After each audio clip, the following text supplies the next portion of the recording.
Hello again, everybody. Welcome to Gamecock Central Radio. Emerson Phillips with Gamecock great Joe Rhett talking about this South Carolina win over Florida last night, a top 25 matchup in the SEC, and the Gamecocks gutted out, trailing by 7 at halftime. South Carolina comes back to defeat Florida 57-53. Joe, an ugly ball game, and I don't ever remember a game going almost 6 minutes from the opening tip without a single point scored. We were almost 6 minutes in before either team scored last night. It was just a strange game. I watched basketball pretty much all my life. I've never witnessed that, never been a part of it, and it was just so strange. But you saw the clash of two really, really good defensive teams that, made it very, very difficult for each team. And they didn't shoot it well, but there's a reason why they didn't shoot well, because the defensive pressure of both teams played upon each other. Not a single point scored in this game until 14-12 left in the first half. Florida got back-to-back steals and layups to take a 4-0 lead. South Carolina did not score until Rakeem Felder hit a three with 12:27 left in the first half. Those were the first Gamecock points of the night. The game was tied at 13 at the under-8 media timeout, and Florida would close the half on a 15-8 run. So the Gators led the Gamecocks 28-21 at halftime last night. South Carolina shot just 7 of 30 from the floor in the first half. Florida was 12 of 31. But the Gamecocks used a 10-2 run to open the second half to take a 1-point lead.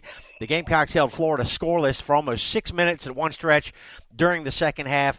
P.J. Dozier got a bucket on a drive, a contested shot with 22 seconds left in the game to put South Carolina up 56-53. Florida then missed a three, and Sendarius Thornwell hit 1 of 2 at the line to put the Gamecocks up 57-53. Florida missed a three late, knocked it out of bounds. So the Gamecocks win it by 4. Florida is now 14-4. They're 5-1 in the SEC. Florida shot 19 of 54 from the floor. That's 35%. And the Gamecocks improved to 15-3 and 5-0 in the SEC. So, Joe, of note certainly last night was the fact that Florida had hit at least 1 3 in an NCAA record 850 straight games, dating all the way back to 1992. Florida had hit at least 1 3 in every game since that year.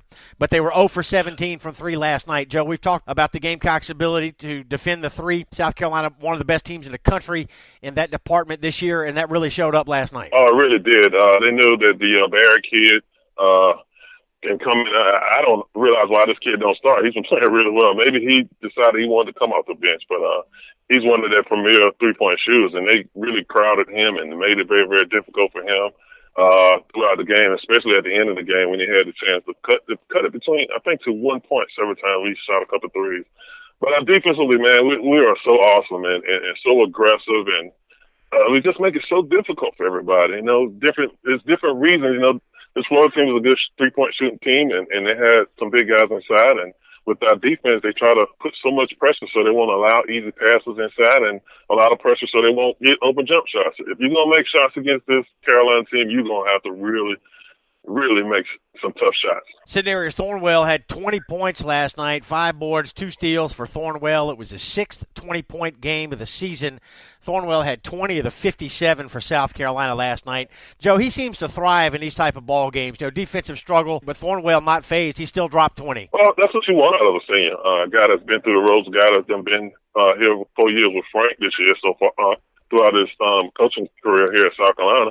You want that out of your senior guy, a guy that you can depend on when the times are rough, when times are tough. This is a guy that we've seen it.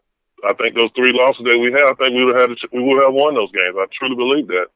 But we see the importance of Sendarius, the timeliness of how he takes over games. Even when the jump shot is not there, he's crashing offensive boards, getting putbacks, and just doing so many little things for this team. But I think in that second half, though, Emerson, it was it's just Sendarius stepped up. PJ hit some good shots, but the key to me is the play of Chris Silva.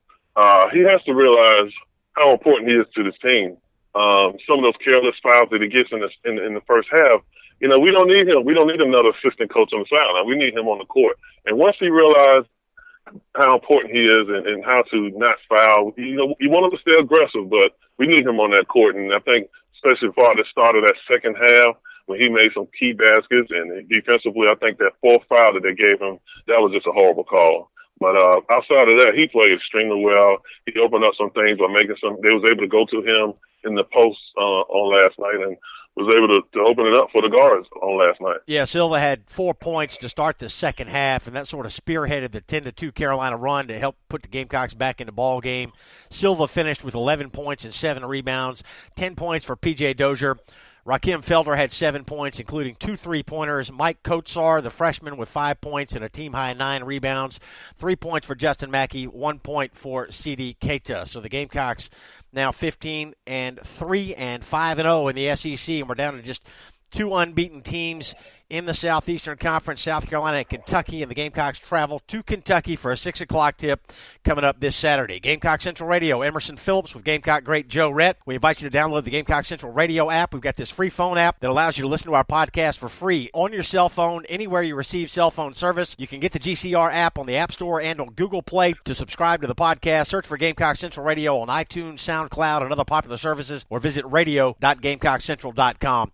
Joe, Carolina and Kentucky coming up on Saturday. Kentucky's number 5 in the nation. They are 16-2 and 6-0 in the league, Joe, and the Gamecocks will carry a 5-game win streak into this matchup. We talked earlier this week about the fact that South Carolina needed to win at least one of these 2 games this week, with Florida and Kentucky, the 2 nationally ranked opponents on the South Carolina schedule. So, Joe, it feels to me like the Gamecocks are playing with house money now. Nobody's going to be expecting South Carolina to beat Kentucky, and the Gamecocks have everything to gain and little to lose going into Saturday's game. Well, I'm of a different mindset. In the past, yes, we had times where the team wasn't that well, and when we go into Rupp Arena going to play Kentucky, we'd be lucky to ink out a win.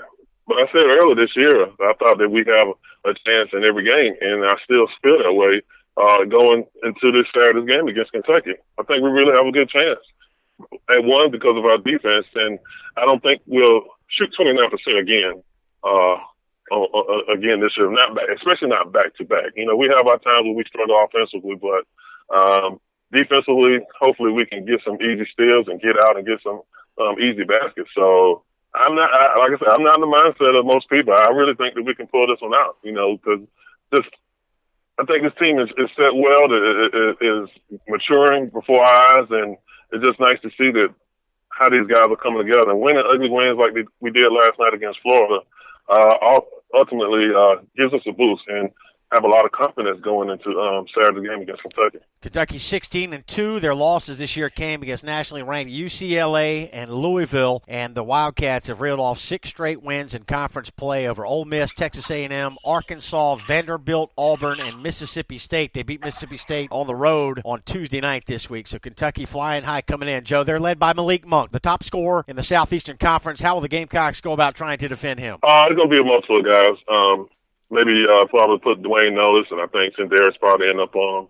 He's a very, very tough guard, and a lot of that is started by the play of Fox, the point guard. He's a tremendous guy. And to have 2 All-Americans, they're young, 2 freshmen, they're very young, but they're very, very talented. With the pressure that I think that we're going to put on them and the multiple guys that I think that's going to be interchangeable on them, you got a guy that's strong as in Dwayne Notice that will get up on them and put a lot of pressure on them. Then you got Sindari's who's long and lengthy and strong as well that can probably get through some screens and make it very, very difficult for them. We played a lot of good teams so far this year, and we've seen our defense step up, and I expect the same also against Kentucky. Toughest test of the year Saturday, Joe? Oh, no doubt. No doubt about it. I thought last night was one of our toughest tests, so we're taking each game one at a time, and no doubt, playing on the road, playing at Rupp Arena, it's going to be a tough environment. They know that we have a good team, and I don't think Coach Calipari will take this team for granted. So, I believe in Coach Martin, and I think they're going to have a tremendous game plan. It's just up to our guys to execute the game plan and play.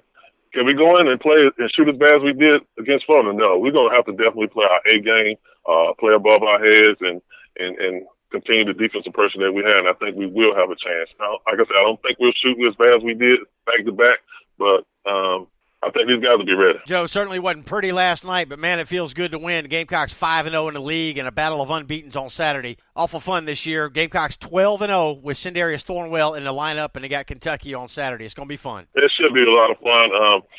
The field throughout Columbia, just the atmosphere, now you're hearing a lot of talk about this basketball team. It's really exciting for me because I'm always rooting for these guys. former player, you just love to see the excitement in the city, people getting pumped up in the atmosphere.